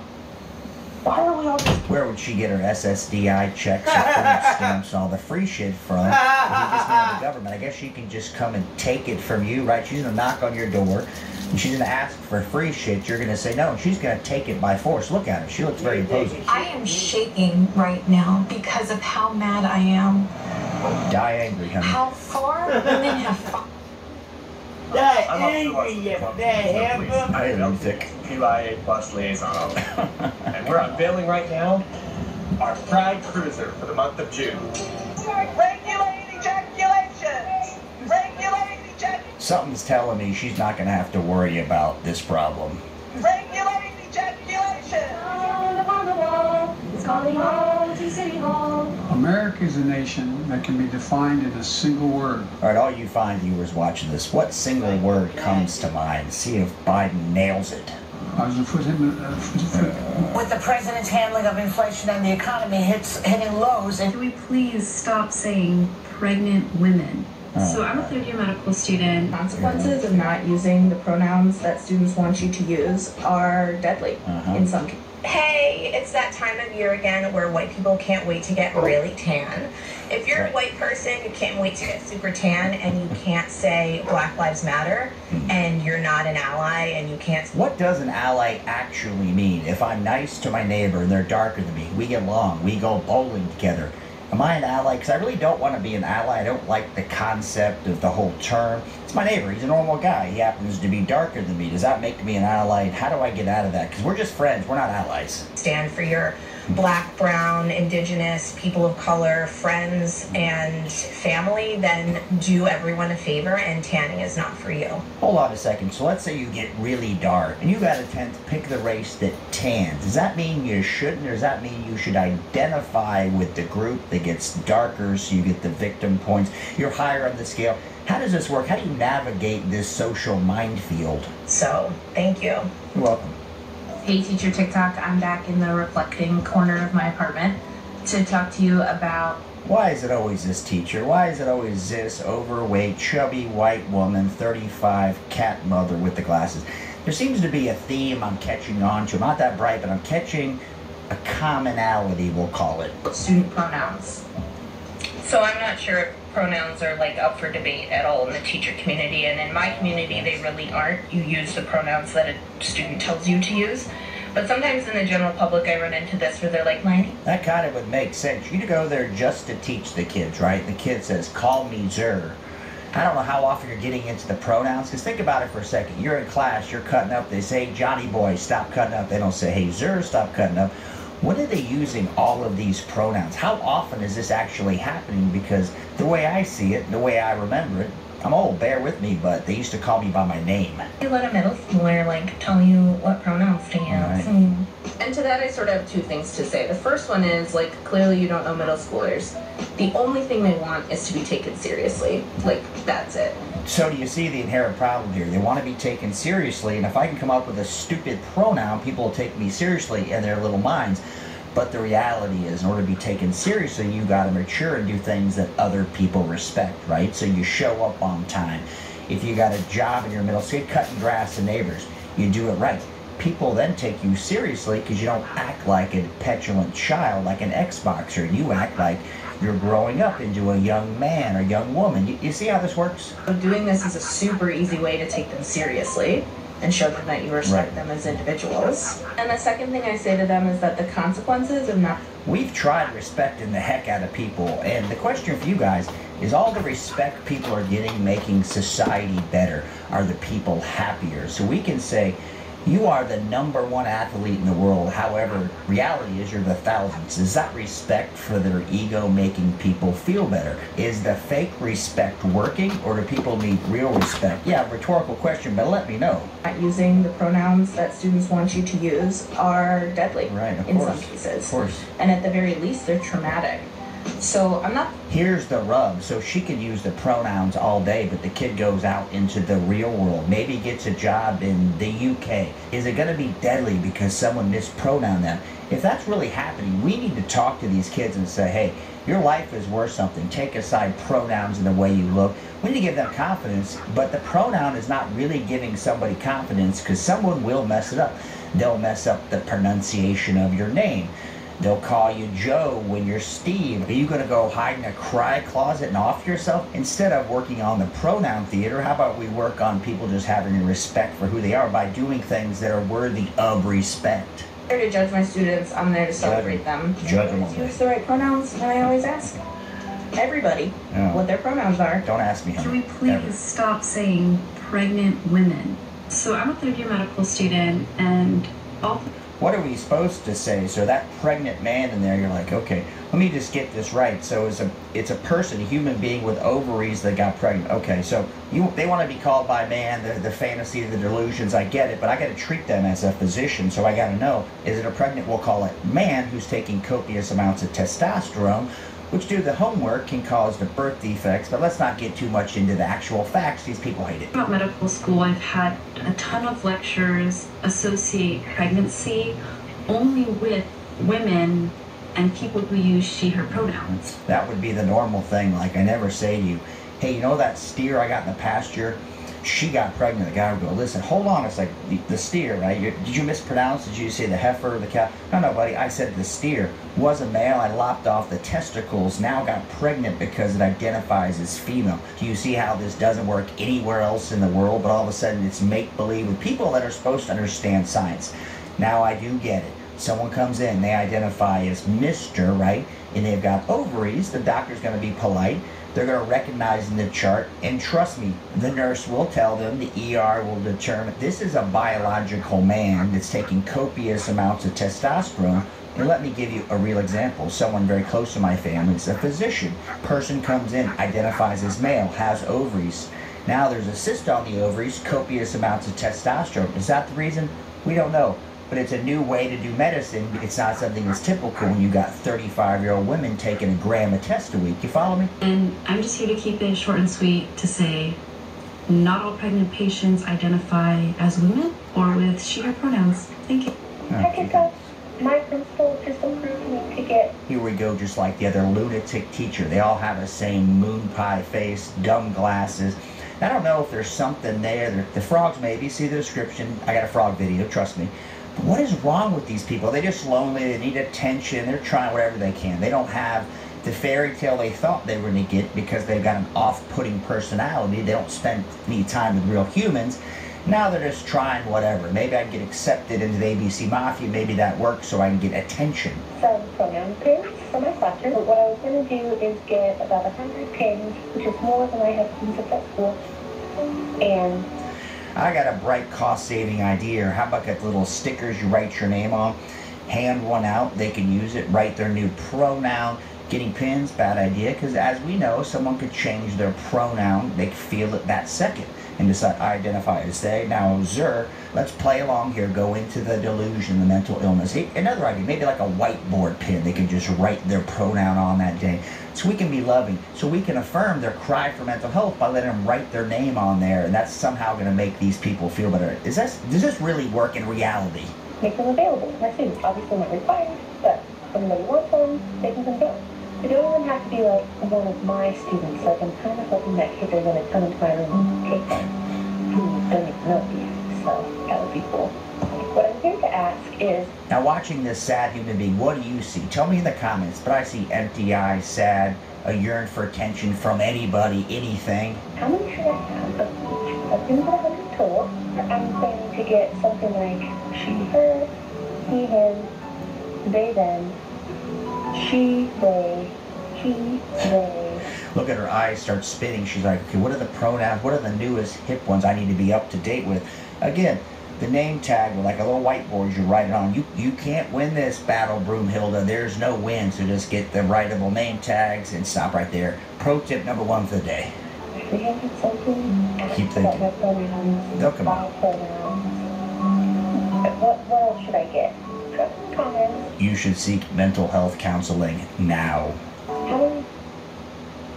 We need more money to plan for the second pandemic. There's going to be another pandemic. That you do have a size advantage over some of your opponents.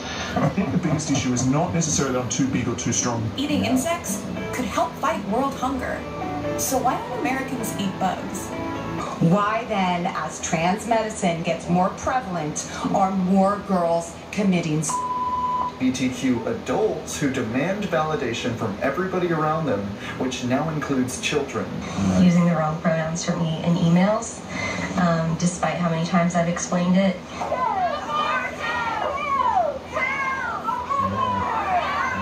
Jay Moss up here is part of this. All right, you have to see this. You cannot make this up. Stand by. Broader story. These are the 4 witnesses we heard from today.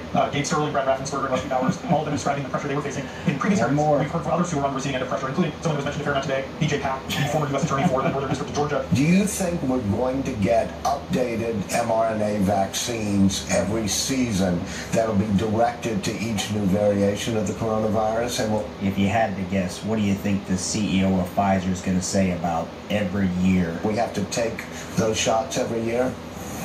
I'm almost certain about it. Very clearly reported all across the news that there has been a tampon shortage. From baby formula to now there's some new tampon shortage. And now tampons are in short supply across the U.S. Where did they go?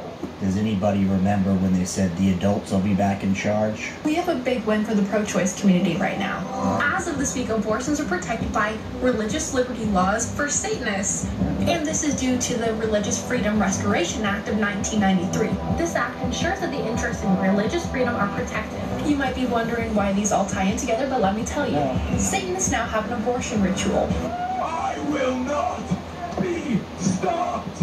We are the most powerful force in this earth. Now, I'm not a superstitious guy, mind you, but this guy is pretty damn, as we'll call it, creepy. He has the voice. He should be a character in some Drag Me to Hell series. The most powerful. Big reason for inflation is Vladimir Putin. Right. By energy costs, by Putin's invasion into Ukraine. Given how inflation has escalated over the past 18 months, would you say that the war in Ukraine is the primary driver of inflation in America? No, inflation was high before, certainly before the war in Ukraine broke out. The number of kids going to gender clinics is skyrocketing. In the UK, it is a 5,000% uptick. And why do you think the number of children going to gender reassignment clinics is skyrocketing? Is it the frogs?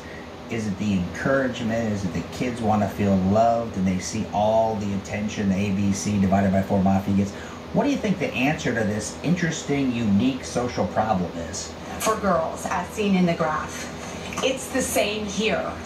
We parents know it's a social contagion as we watch clusters of friend groups come out as trans. It's not organic. If trans medicine prevents, why then, as trans medicine gets more prevalent, are more girls committing? Does anybody watching really believe that trans medicine really caused a decrease in people upping themselves? Is that something that's been proven? There's actual studies on it long term. I will reference you back to Johns Hopkins. They used to do transition surgery. They stopped doing it. Take a gander at that if you're allowed to on Google anymore. Why are they suffering from severe depression, engaging in self-harm?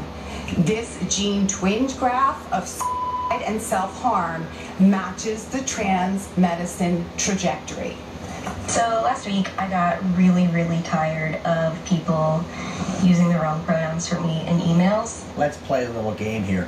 If this was your best friend, your daughter, what would you say to her? Would you say, suck it up, you look like a female, people are probably going to call you female? Would you let her play along with the delusion that everybody's out to jam her, or that people just look at her and think, woman, she looks like a woman? You can come up with whatever pronoun you want, but we still have a baked into the cake reaction when we see somebody who identifies, who looks, let me back up, who looks like a certain gender. We can't change that in our mind quite yet. Despite how many times I've explained it to everyone I work with and everyone I know. I've had Nick's Lane Cogdill in my email signature in like 24-point font for the... Can't people just call you by your name? Do they have to call you Mix, Lane, Cogdill, whatever the hell that even means? How about just, hey Susie, how you doing? I need you to do this. Hey Susie. The mix is confusing. We can't get it, and of course you change your gender on a regular, don't know what to call you, and it's like the boy who cries wolf, you know, that old kid story. You cry wolf all the time, meaning you change your gender. The rest of us just don't pay attention. Past like 3 years, and pronouns they, them right underneath it in like 20-point font for the past like 3 years, and it's in bright purple, and you just can't miss it. There's a couple options here. Either people really just don't give a shit, or they look at you and they get confused, or maybe you should worry about something else, like teaching the children where you work, not worry about your zim, zer, they, them pronouns, just do the job. Don't be so damn sensitive. People really don't care enough about you to try to hurt your feelings. People, the rest of us, really don't give a shit what your pronouns are until you jam it down our throat nonstop. Besides that, I have a hard time believing, with everything I've already been through, that anybody really doesn't know my pronouns. So last week, I decided to change my email signature, and I added a link below my pronouns that says, if they ain't getting your email signature right, they're not looking at the link. Let me give you a pro tip here. They don't really care enough to do it, otherwise they would have done it by now. how to use singular they, them pronouns, and it's a link to the OWL Purdue page. It's a guide to how to use my pronouns. You can teach me all the idiot peasant logic you want. That doesn't mean I'm doing it. So if I see a cat walking down the alley, you say, hey buddy, that's a dog. I'm still gonna call it a cat. You can convince me, I guess you could do the Gitmo waterboarding on me and eventually maybe I'll play along, but you know, we all know the reality here, don't we? Education. Yeah. The people who are pushing for sexual orientation and gender identity to be put into children's education. Now this is more from the organization Gays Against Groomers. Very important. So we've got some people in the ABC Mafia coming out and saying, hey, this isn't what we really want. We're finally standing up because they see this isn't working well with most people. Now there's laws coming in and the pendulum's swinging, right? Where people are going to go, we've had enough. We're over it. The slippery slope argument, remember, we just want a marriage, safe, legal, and rare, all these things. That's what we got here. Always seem to say that this is for the benefit of LGBTQ kids. I would argue this is much more for the benefit of LGBTQ adults who do. Bam, he nailed it on the head. So adults who want affirmation for their life choices, whatever you want to call it. You may say they're born that way, whatever. But for the rest of us, as we see it, these people want affirmation. These people being the teachers, right, who come out and are crying that their kids clap for them, the 4-year-olds. They want affirmation from children to make themselves feel better because sentient beings don't want to play along. And quite frankly, most of us are too busy to give a shit about someone's gender theater. Demand validation from everybody around them, which now includes children. Right. Because we don't even really know what an LGBTQ kid is, or whether that even exists. Now, how would you know? A kid hasn't developed an attraction to somebody. They don't know if they like boys or girls, so how do they know what they are?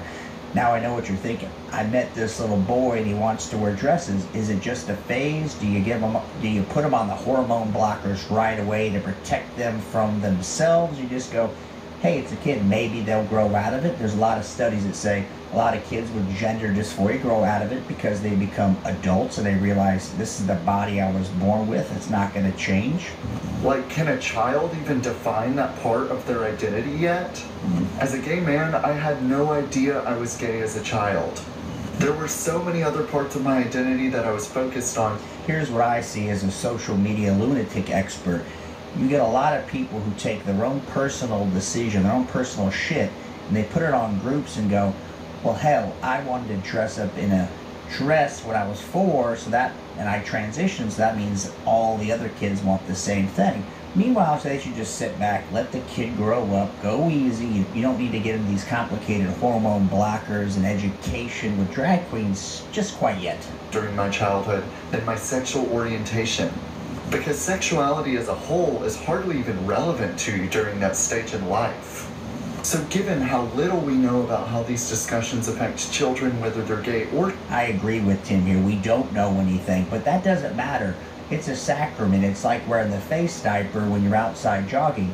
It shows you're better than the rest of us. So if you take your child and say, hey, my kid is non-binary, makes you look like an open-minded, a virtuous parent. And it seems like we got a lot of that. When you look at the parents advocating for their kids at 4 to be on hormone blockers, you got to think, something's wrong here. It seems to me that this is a lot more about adults' feelings than children's. These are invading children's spaces more times than not because they are attracted to them. I'm saying that kids and kink can coexist at Pride in a totally fine way. They're going to stop covering gender reassignment surgery. Looking for a way to talk to your kids about being transgender, non-binary, How about no? or even cisgender? Check out my new video. Julian is a mermaid and Pink is for boys are 2 stories that challenge gender stereotypes. Well, if you follow me enough, you know when the red light's on, it usually means I have bad news to deliver. The Florida Medicaid office just released a rule saying that it will remove all transgender healthcare benefits from Medicaid recipients in Florida. Why do you think they released the rule? Because now every, we'll call it doctor, says there's no negative effects to giving 5-year-olds hormone blockers. Everybody here who's sentient, who's a thinking being, knows if you stop hormones in any animal, it's going to affect the outcomes. And here's the best part. Nobody knows what the future is for these children who we've crushed their natural hormones and given them fake hormones long term. Nobody knows. This is unconscionable.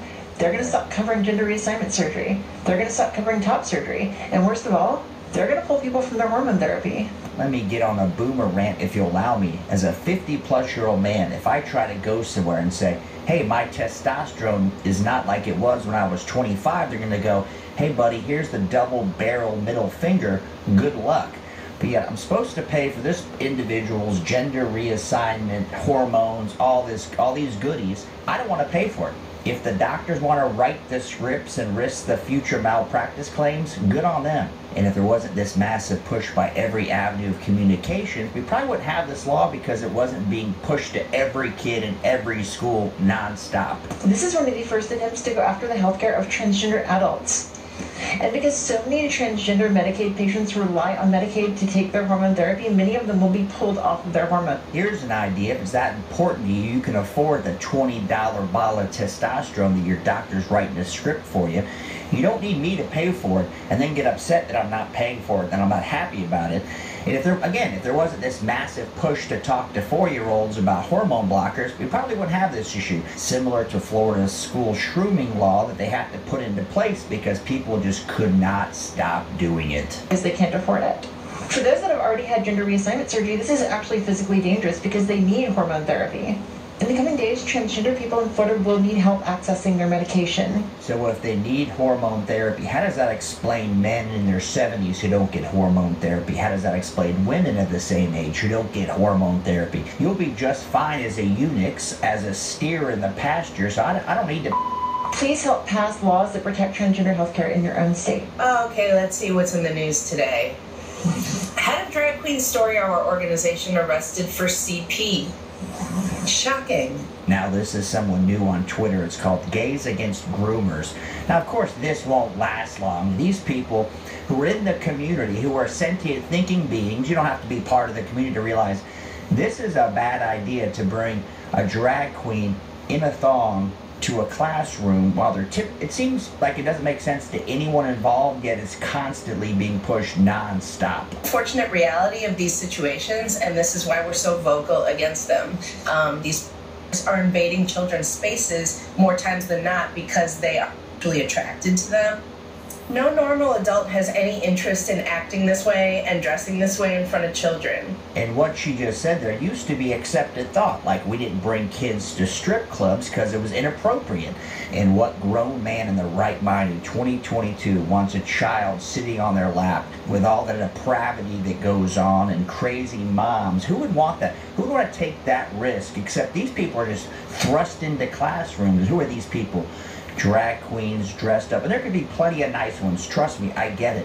However, if I was a drag queen, I'm not going to a kids program. I don't want that risk, I don't want that association, because God only knows what a parent could come up with when this pendulum swings. So listen, you can keep calling us bigots until you're blue in the face, but I'm going to just tell you right now that there's nothing that's going to stop us from fighting to protect children from these groomers. Now what this fine lady is doing is the only solution here. I can't speak to it, but somebody in the community who's got common sense can say, this is a bad idea, my friends. I said it in the last video. Who would want this? If it's something risque, like a drag queen show, it's for adults. Anybody who's been to one realizes it's comedy for adults. It's not for children. It's not for the classroom. It's adult entertainment, and I'm glad she's speaking out. Take a look at her on Instagram and Twitter. This is very important, because I'm sure this will get crushed. And to get them out of our community. That is why I started the coalition Gays Against Groomers. There are millions of us within the community that want nothing to do with these people and gladly join the fight to stop them and stop the sexual and indoctrination of children. So I implore you to follow us, and if you're in the community, please join us. Whatever you can do to support these people, this is the only civil option left. Get vocal. We have to get loud. I truly believe it's going to take people from inside the community to actually finally put an end to this madness. Amen.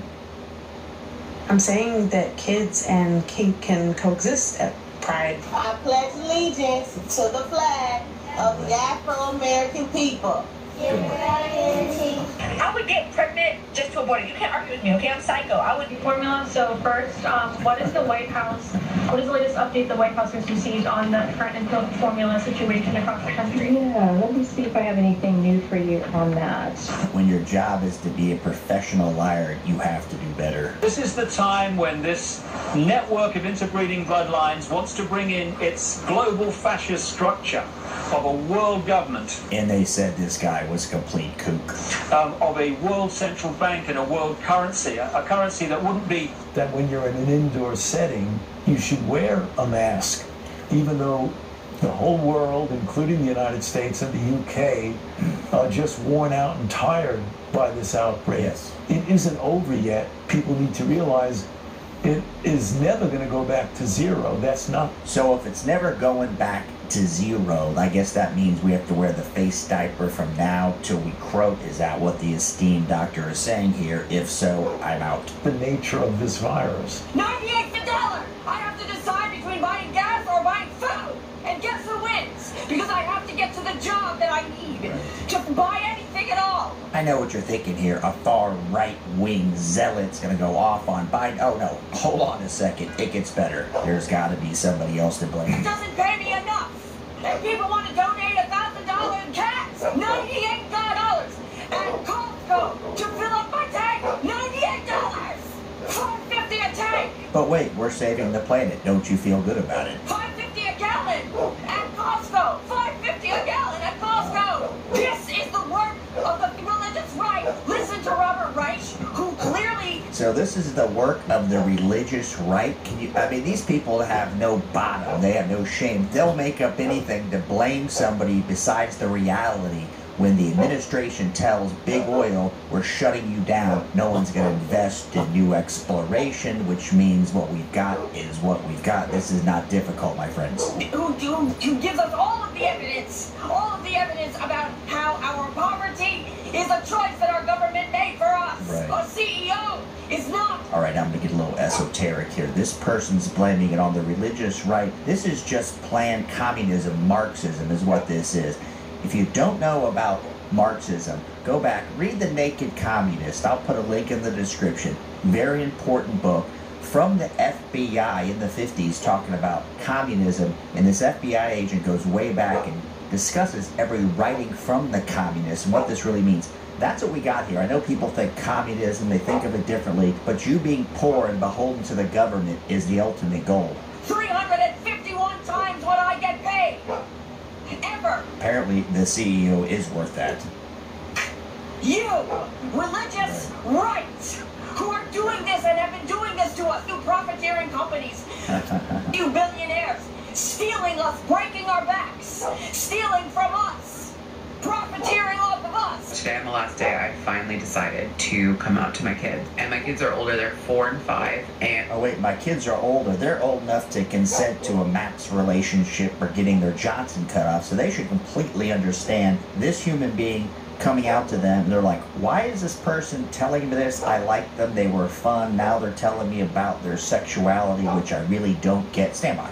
And the way that I did it is just read him a book about this teddy bear that kind of comes out as a trans girl, and it's really nice and it's very simple. They understood it right away. And I think what made me cry the most was that afterwards, like, I kind of looked at them and there was just this silence in the room, and I just thought, like, oh my god, now they see me as a totally different person. And before this, they loved me. I was such, one of their favorites. They feel bad for you. They see you as someone who needs mental health, counseling, assistance, guidance, help. Teachers, and it felt so good to have that. And I think that's one of the biggest fears I had, is that as soon as they found out about me, they would lose all love for me. Right. And then one of my kids breaks the silence, and she gets up and she just is like, she just hugs me.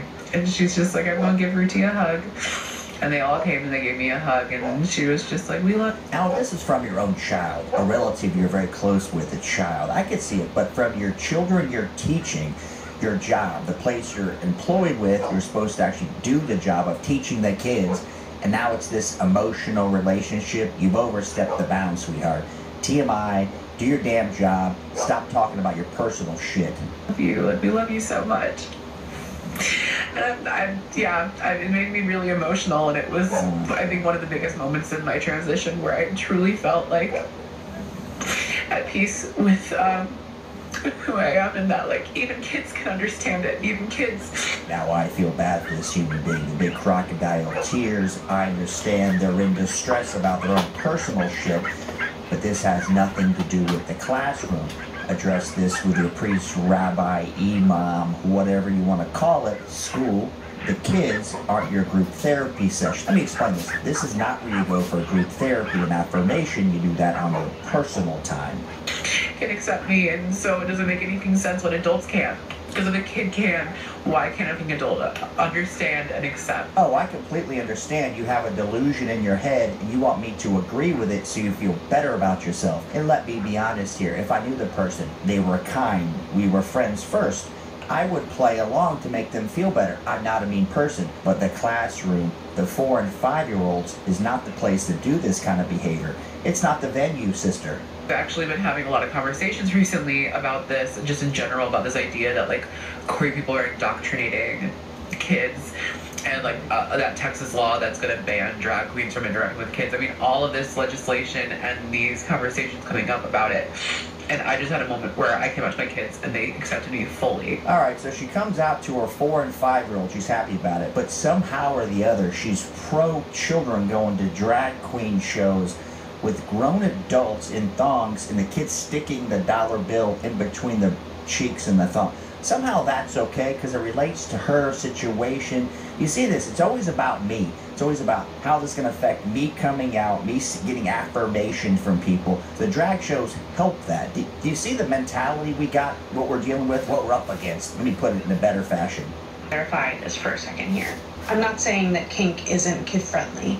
I'm saying that kids and kink can coexist at Pride in a totally fine way. So based on this logic, kids could coexist at a brothel or strip club. They just accept it, right? It's part of it, not a big deal that the kink and the kids are together. Coexist, right? Loving, like the stupid sticker says coexist, which means if you see that person, watch out because they will stab you in the back at the first chance they get. It's here that making an event kid-friendly doesn't mean sanitizing it, aka taking something like kink out of Pride. That's kind of the exact definition of what making something kid-friendly means. Like you yank out the curse words, you yank out the nudity, profanity, sexual innuendos. That's kind of the exact definition of what kid-friendly used to mean. Making Pride kid-friendly is not the same thing as sanitizing Pride.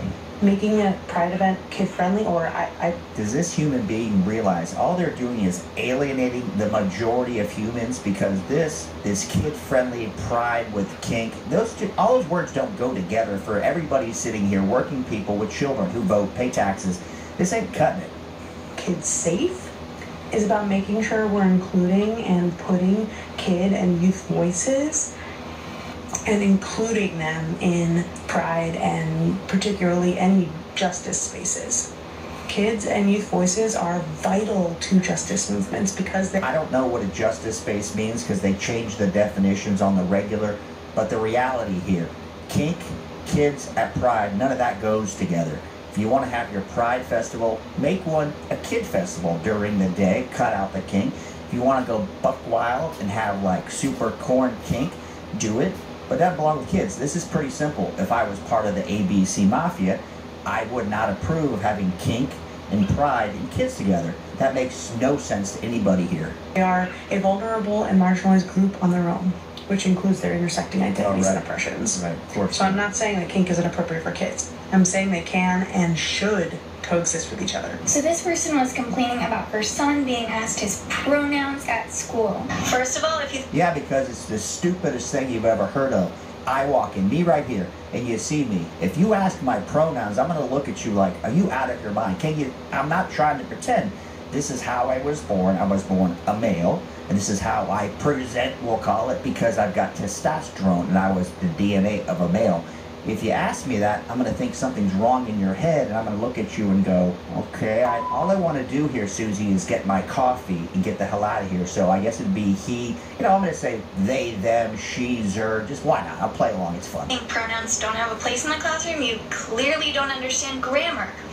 But there's two problems. Hold on a second. Then I'll stop interrupting.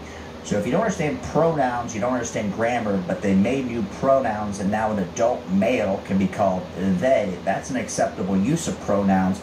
Now all of a sudden they're getting really technical, but like if you don't understand pronouns, bro, you don't understand grammar.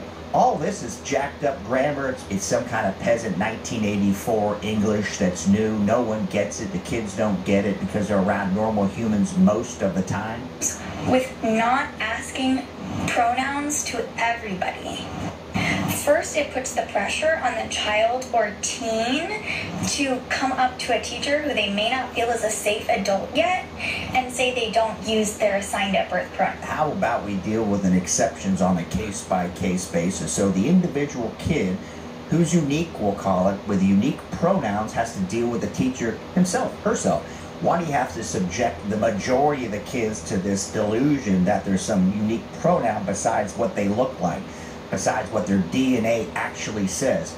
Let's do that. Let's try that idea. And second, it then creates the assumption that if you don't use your assigned he, him, his, or she, her, hers, then you're not normal. Well, that would be not normal because the majority of people born in the world, that would be their pronouns. That would be called normal. That would be the definition of normal.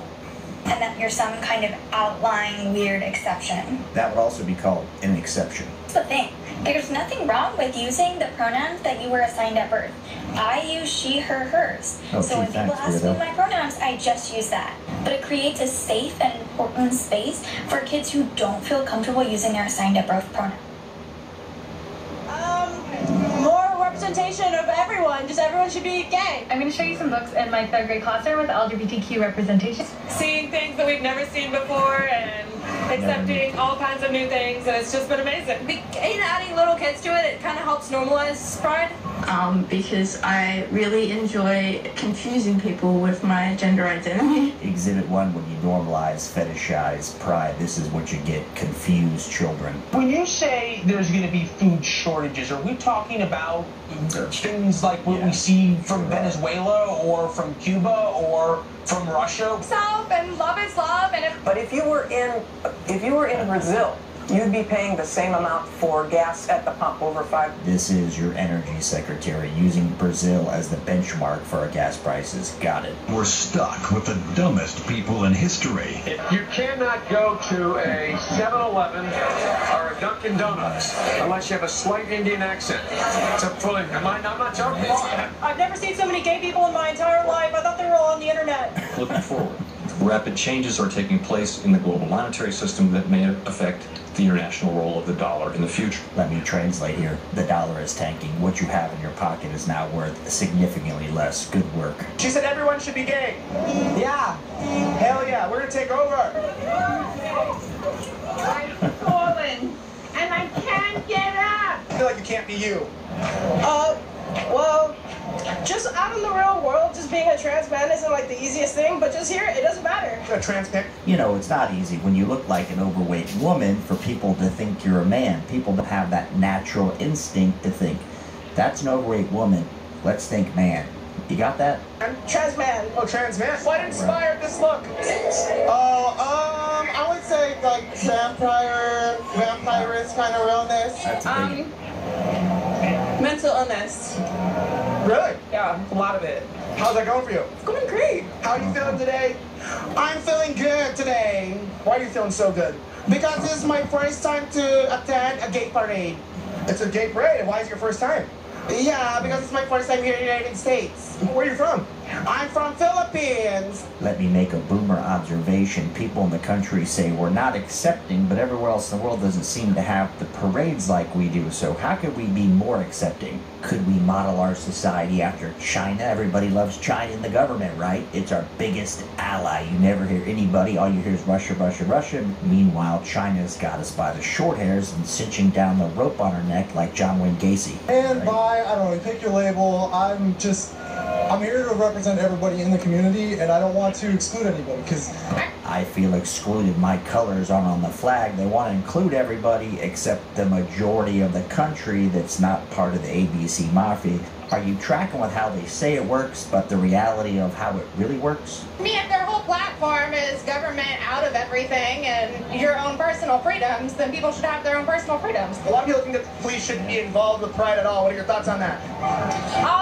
I think at least security should be here just in case, like, something goes wrong. You never know, like who might do something. But I don't really think they belong here, but just, like, at least something to make sure that... So we don't want police here, but we want it for security, but they shouldn't be police. We should have a bunch of social worker Karens running around that badmouth you if you're not on board, but we want the police, we don't want the police. Does this make any sense? Am I off here? Like some type of... I don't know how to explain it. Like just something to protect people. The beer is gay. The beer's super gay. It's rainbow. I've never even seen that before. See me spit rainbows? No, do it. How are you gonna do it? I will forever support a child who wants to do whatever they want with their whatever, and I will always be there for any children who want to pursue drugs. So this human supports whatever a child wants, whatever they want to do with or to their bodies. So do you see how this goes into the MAPS world? If you don't know what that is, check it out. But people think that children can make decisions, but they can't drink until they're 21, use tobacco, but somehow or the other they can make decisions about lopping off their Johnson, maybe having relationships with grown-ups. You follow where this is really going? So neopronouns are any set of pronouns that aren't officially recognized in the language that you use. So this is the end result of everything being fabulous, acceptance at every level. Be who you want to be, no matter what the reality is, no matter what the delusion in your head is. The end result is what you see on the screen. Someone might use neopronouns because officially recognized pronouns might give them dysphoria, or using neos could give someone gender euphoria. Here's the thing, the sun coming out in July may give them dysphoria, but it's still going to come out, right? So I could call this individual her, she could have dysphoria about it, but the reality is I still look at the individual and it's her. So how's that really changing the way they think, their brain, how they feel about themselves? She could take all the testosterone she wants, have a full badass beard, and still gonna feel like a woman. So does the exception of delusion make them feel better long term? Nobody knows. And the reality is we see enough detransitions, they come out and they have one thing in common. You gotta be comfortable with the body you're born in, the brain you're born with. I use them because they give me euphoria, because I really enjoy confusing people with my gender identity. So this human doesn't use neo-pronouns because that's how she feels. She uses them because it confuses people. And what does that mean in human terms? She gets attention from being an oddball. Used to be you wore, we'll call it goth, right? You look different, people stared at you, and why are they staring at me? These normies, but you want the attention. It's like the gal at the bar with the low-cut shirt and the huge bosoms who says, stop looking at my bosoms, when all you can see is the bosoms. Which sounds kind of weird, but it gives me euphoria, so whatever. I really like using they, them, and they, their in conversation, like when I'm talking. And I really like using bun bun self, like if I'm texting someone or... Let's make an observation together, shall we? Have you noticed the nose ring? In this case, the number of nose rings usually is a sign there's some mental illness going on. And it seems the more rings they stack into their face, the more delusion they have in their brain. I guess just on the internet, that's the way I like using them. So an example of fake fair pronouns could be, on my For You page today, Bun really likes using neopronouns for buns. Yeah, I think that's amazing because when they're young and they're able to express themselves like that, they're gonna grow older and be even more amazing. Is there any evidence that the indoctrination of children young makes them more amazing when they're older, makes them more mentally healthy, makes them more productive as a citizen? I'm not sure there's any evidence to prove this statement's true. It sounds good. In a fairy tale, this all makes sense, right? You want to be a bear, you just be a bear. Anything you want, honey. You want to be an astronaut? Sure, even though your IQ's 70. The reality sets in at some point, and the question is, the woker we've got, are people actually happier? Human beings, and like destigmatizing that, like, fear and that hatred and that toxic masculinity, and like... You know, the funny part is you notice that people that want to be trans men, what they go for is the toxic masculinity look. They want a big beard, they want to be muscled up, the tribal armband tattoos. They want to look like a toxic male. That's the goal they shoot for. So what does it actually mean to the rest of us, where people that were born women, take copious amounts of testosterone, want to be toxic males? What is that telling the rest? What am I supposed to get from that? I think it's amazing, and I'm very happy and proud of the younger generation. Very proud. It being around is just a part of life, and if you are incapable as a parent to explain it to your children, you have to do a little bit of work with yourself, because all of these things are not just going to be around, they are around and they're also going to be amplified. They are being amplified, but if you want healthy kids, how about we not get into this information before they have a sexual interest in another gender? How about just let them be kids? You don't need to bring them to Pride. Go, hey mommy, why is that person, that man with the big beard dressed up like a girl, and then get into the explanation?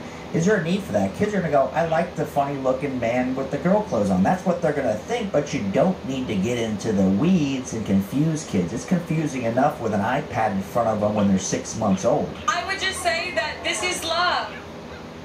Trans men are men, and some trans men have periods. There is a lot of filth that goes on. Like, look, we have war in Iraq, we have COVID, which has vaccinations are good for people. Who dropped dead very unexpectedly. What's important is bodily autonomy. The same right men have always had. We just want equal I rights. try to have an honest conversation. I think everybody hears that, but is it really your body choice until I say it? How does this actually work? And since most of us can remember back a few years, is it really your body and your choice until someone tells you it's not anymore?